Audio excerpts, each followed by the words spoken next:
शहर का लड़का आ रहा, एक पेशेवर फोटोग्राफर अपनी बचपन की गर्लफ्रेंड अनुष्का और दोस्त नील के साथ एक वीरान गांव रत्नापुर पहुंचा था।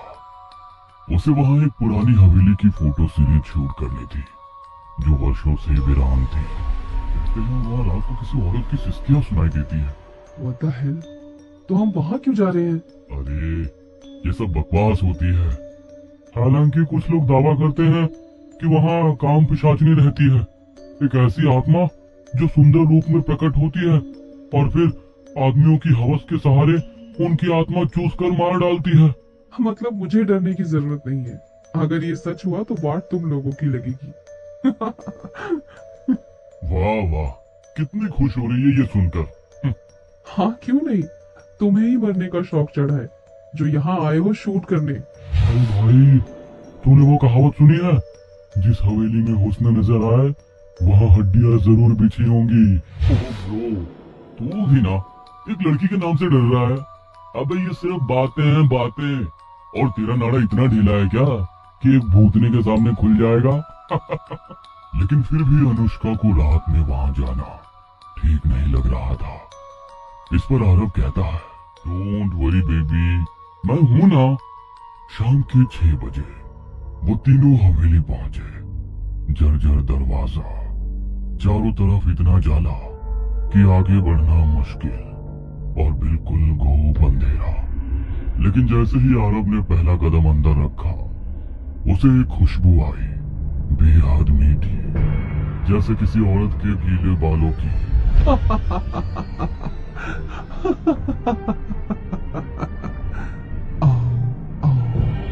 ये क्या सुना तुम लोगों ने? क्या जैसे कोई लड़की हंसी हो? तो वापस चले क्या? नहीं, शायद मेरा वहम होगा। चलो शूट की तैयारी शुरू करें। पर आरव ने सबको नजरअंदाज किया और कैमरा और लाइट सेट करे, और तभी हवेली की ऊपरी मंजिल से एक काला सांड गुजरा। भाई देख, ऊपर कोई है। अबे ये प्रोजेक्शन हो सकता है या कोई लाइट शैडो। चल यार, अब हर चीज को उससे मत जोड़। उन लोगों ने कुछ फोटोज क्लिक किए और फिर हवेली के बाहर आकर टेंट लगाकर बैठ गए। रात 10 बजे नील और अनुष्का टेंट में आराम कर रहे थे, लेकिन आरव कैमरा लेकर हवेली में अकेला लौट आया। ये आरव अंदर वापस क्यों जा रहा है? शायद कोई इक्विपमेंट भूल गया होगा। उधर आरव को हवेली में एक लड़की मिली, कामिनी, सांवला रंग, गीले बाल, लाल चुनरी, आंखों में कुछ ऐसा जो सीधा मन के भीतर उतरता था। तुम आ ही गए, मैं जानती थी। तुम कौन हो? यहाँ क्या कर रही हो? मैं यहाँ रहती हूँ और अब से तुम भी यहीं रहोगी मेरे साथ। ओह, कोई एक्टिंग कर रही हो क्या? लोकल थिएटर से हो? नाटक नहीं करती मैं, नरक दिखाती हूँ। मतलब मैं जानती हूँ तुम अपनी प्रेमिका से संतुष्ट नहीं हो। आओ, मैं तुम्हें बताती हूँ प्यार क्या होता है। मेरी आंखों में देखो।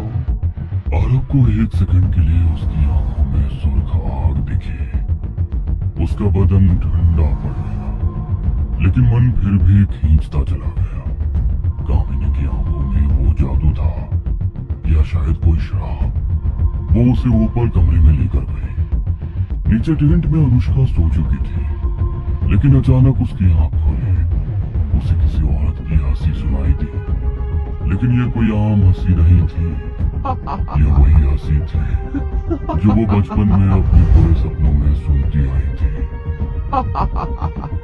आखिर तुम आ गए। ये कैसे हो सकता है? क्या हुआ? नील, मुझे यकीन है ये वही है, काम पिशाचनी। सपना देख रही हो क्या? तुमने वो आवाज नहीं सुनी क्या? अरे शिट, हम लोग सो गए और आरव अभी भी ऊपर है। इतने में ऊपर से आरव की चीख सुनाई दी, बचाओ, कोई है, बचाओ। नीचे टेंट में अनुष्का और नील के पैरों तले जमीन खिसक गई थी। मैंने कहा था उससे यहाँ मत आओ, खास तौर पर रात में ना जाना अंदर, लेकिन नहीं माना। अब क्या करें? ऊपर चलें क्या? नहीं, मुझे खुद जाना होगा, क्योंकि मैं उसे जानती हूँ बहुत पहले से। उधर आरव हवेली के अंदर एक बिस्तर पर पड़ा था, आंखें लाल। सामने खड़ी थी कामिनी, या यूं कहे कि काम पिशाचिनी। अब उसका चेहरा मासूम नहीं बल्कि भयानक था। उसकी गर्दन टेढ़ी, आंखें अंधेरे में जलती हुई और बाल हवा में लहरा रहे थे। जानते हो आरव, मर्द जब किसी औरत को सिर्फ उसके शरीर से देखता है तो वो खुद को शिकार बना लेता है। तो कौन है? मैं वो औरत हूँ जिसे हवस की आग में जला दिया गया था, जिसकी चीखें कभी रुकती नहीं। मैं काम पिशाचिनी हूँ और तू मेरा 100वां शिकार। कामिनी की आंखें धीरे धीरे लाल से काली होने लगी और उसके पीछे दीवार पर बने आईने में आरव ने देखा।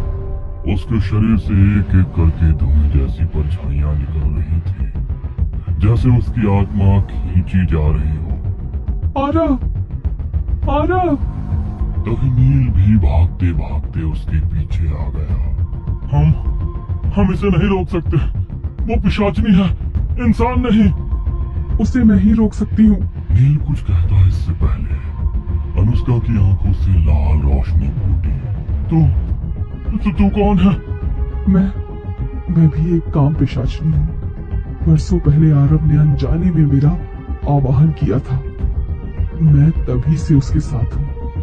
वो तब मात्र 15 साल का था और उस समय से मैं उसकी प्रेमिका बनकर रही हूँ। मैं तो तुम्हें इंसान समझता था। आरव के साथ रहते रहते मैं भी खुद को इंसान समझने लगी थी, लेकिन आज शायद वो दिन आ गया है जब मुझे अपना असली रूप सामने लाना पड़ेगा। मुझे अपने आरव को दूसरे काम पिशाचिनी से बचाना पड़ेगा। उधर कमरे में कामिनी आरव को मारने की तैयारी कर चुकी थी। कोई आखिरी ख्वाहिश मेरे लाल, जल्दी बता। उसके बाद तेरे दोस्त नील को भी मौत के घाट उतारना है। नहीं, ऐसा ना करो। कोई मुझे बचाओ। मैं तो तुम्हारे साथ कुछ भी करना नहीं चाहता था, बस सम्मोहित हो गया था। झूठ, मुझे दिखता है हर दिल का सच। तेरी आंखों में सिर्फ हवस है। तभी अनुष्का कमरे में घुसती है। उसके हाथ में अब काले धागे से बंधा लोहे का त्रिशूल होता है। तुम लोग और अनुष्का क्या कर रही हो? तुम लोग इसे नहीं बचा सकते। कामिनी, बहुत हो गया, आज तेरा अंत होगा। तू क्या करेगी? आधी औरत, आधी शैतान, ना इधर की ना उधर की। मैं क्या हूँ उससे फर्क नहीं पड़ता, लेकिन मैं आरव से प्यार करती हूँ और उसे बचा कर रहूंगी। गद्दार कहेगी, पहले तुझे ही खत्म कर देती हूँ। कमरे में तांत्रिक युद्ध शुरू होता है। कामिनी हवा में उड़ती है, उसके चित्कार से खिड़कियां फटने लगती है। अनुष्का मंत्र पढ़ती है, त्रिशूल से उस पर वार करती है। कामिनी के शरीर से भूत छायाएं निकलती हैं और एक एक कर चिल्लाकर जलने लगती है। जैसे ही अनुष्का कामिनी को मारती है, कामिनी जमीन पर गिरती है और बुदबुदाती है। मैंने सिर्फ उन्हीं को मारा जिन्होंने औरतों के जिस्म से खेला। तेरा आरव भी ऐसा ही है और तू काम पिशाचिनी होकर एक इंसान का साथ दे रही है। पछताएगी, पछताएगी तू। ये कहते कहते कामिनी भस्म हो जाती है। हवेली शांत हो जाती है। सब खत्म हो गया है ना? हाँ, अब सब ठीक है। चलो यहाँ से। वो लोग शहर आ गए। 3 दिन बाद एक शाम नील ने आरव से कहा, आरव, तुझे तो याद भी नहीं होगा, लेकिन क्या? अनुष्का वो इंसान नहीं है, वो भी एक काम पिशाचनी है जिसे तूने खुद बुलाया था 15 साल की उम्र में। क्या बकवास है ये? यही सच है, तभी से वो तेरे साथ है, तेरी गर्लफ्रेंड बनकर। वो शायद तुझसे प्यार भी करती हो, पर है तो वो काम की साथी ही ना। क्या भरोसा। आरोपी होश हो गए। उसकी बातें धीरे धीरे आरव के जहन में उतरने लगी।